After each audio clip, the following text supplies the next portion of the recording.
you can't activate life. You can't begin to experience life in the way you want to experience. You can't have it. You can't be it. You can't do it until you activate it. Yes, it's all in there. All your gifts, all your talents, everything you need to do to be what you've been called to do, what you've been birthed to do. You can't do until you activate it, until you recognize you matter. Everything about you is great, but the problem is you have consciously chosen to be average. Anybody can dream it, but you'll never see it until you're willing to be committed to it. I was telling somebody the other day, when I didn't have anything, church didn't have any members, I'd get off work, working at Carbide, and drive up the road and work on the church till I had to turn around and go back to work. We worked when we didn't have food. We worked when we didn't have lights. I was putting my whole check in the offering, all of it, trying to keep it going.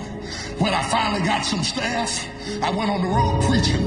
And whatever I made on the road preaching, I brought it home to make the payroll of the staff. And sometimes I got them paid and couldn't pay me. Commitments. Looked like a fool. Didn't have any clothes. Suits was falling off me. Lining wore out my clothes. Couldn't send them to the cleaners. Had to wash my suit in the washing machine. They laughed at me. Looked like an old raggedy country preacher. I had holes in my shoes. I couldn't kneel down and pray because if I knelt down to pray, they would see holes in my shoes. They laughed at me. They said that boy's lost his mind. He'll never be nothing. He stutters. He's got a lisp when he speaks.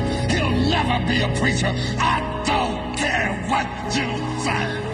If you are committed to what you believe. In the process of working on your dreams, you are going to incur a lot of disappointment, a lot of failure, a lot of pain, a lot of setbacks, a lot of defeats.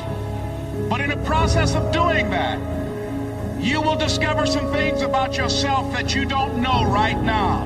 What you will realize is that you have greatness within you.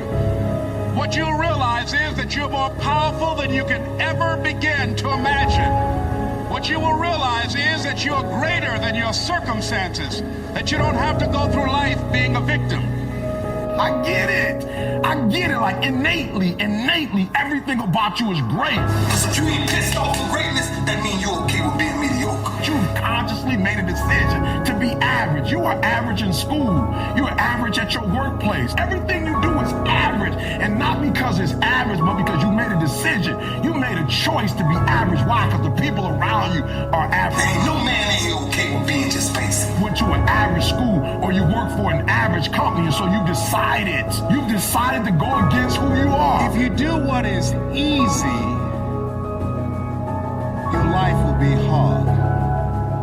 Complain, point at your circumstances, give up your power, blame the government, blame the economy.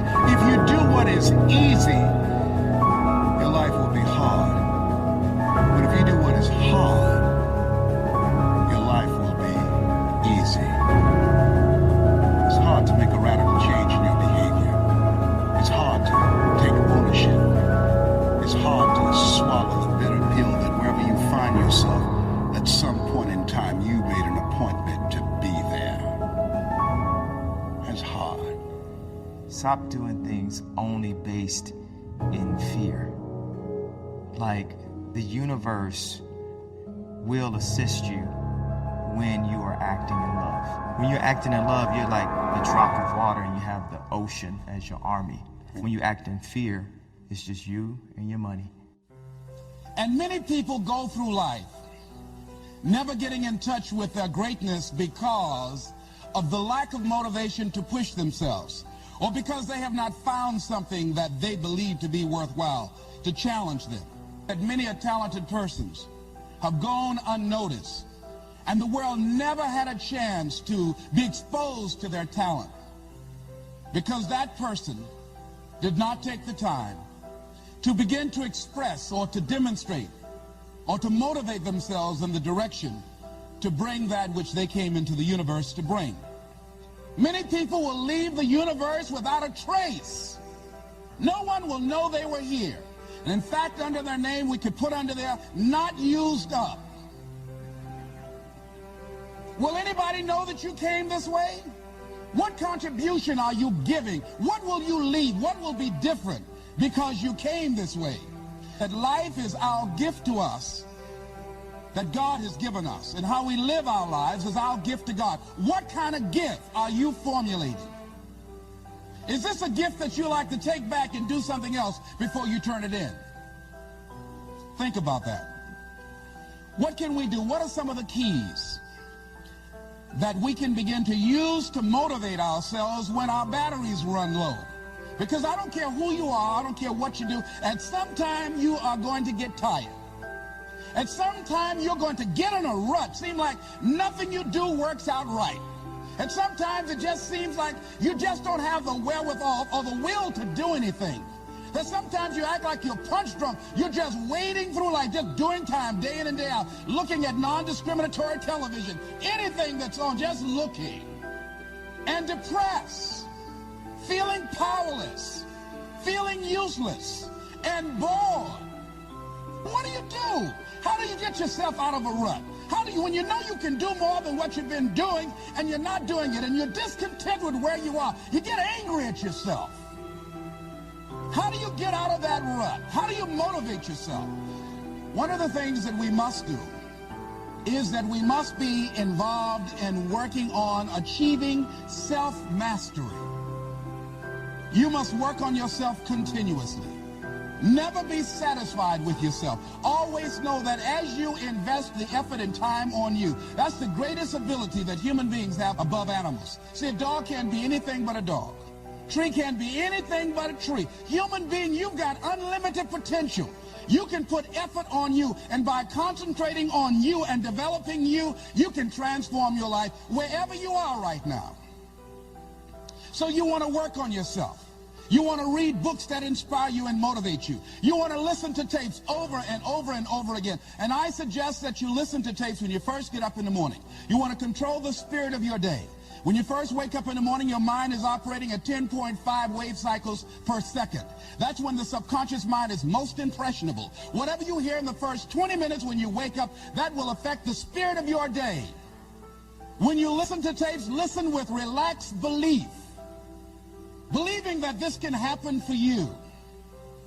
And by listening to them, listen to them over and over and over again, and you will get a breakthrough. You can listen to the same tape for months, and all of a sudden, you hear something you never heard before. It have a special meaning for you. Or read the same book over again, and you find some special insight. You said, I can't believe I didn't see that the first time. So you want to be involved in developing yourself. Most people won't do that. Most people won't take that kind of effort and invest that kind of energy in themselves because they will fall prey to that conversation within. Oh, don't do that. You don't have time. You're too busy. You're too caught up in the rat race. Most people won't do that. Well, they won't take time to go to lectures. They won't take time to go to seminars. They won't take time to go to classes to improve themselves. And as you continue to work on yourself, you will begin to expand your vision of yourself. You begin to work towards self-mastery, and you will begin to see it reflect itself in all the dimensions of your life, your mental life, your physical life, your social life, in your relationships, your monetary life. So concentrate on developing yourself, because if you don't, I guarantee you that you will make a settlement, and most people have, and most of us already have. What kind of settlement have you made with your life? Many of us are making an in-life settlement. We're settling for less than what we actually deserve. We don't feel good about it, but we make it work in our minds. We'll come up with some kind of excuse to make it all right. What kind of settlement have you made with your life? Many of us settle for less than what we want out of relationships because we don't have the courage to change them. The next thing is, in order to begin to find some keys to self-motivation to drive yourself, in addition to working on yourself, and as you work on yourself, you feel good about yourself, and as you feel better about yourself, you'll treat yourself differently. Develop a health plan. See, you can't feel well and do well if you don't have good health.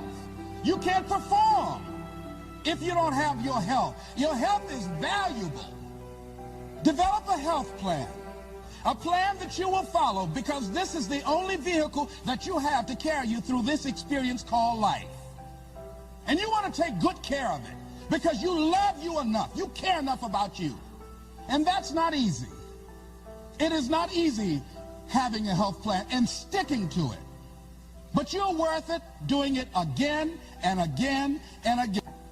Next thing is, as you take care of yourself, the next key is keys to motivation, to self-motivation. You want to live life with energy and passion.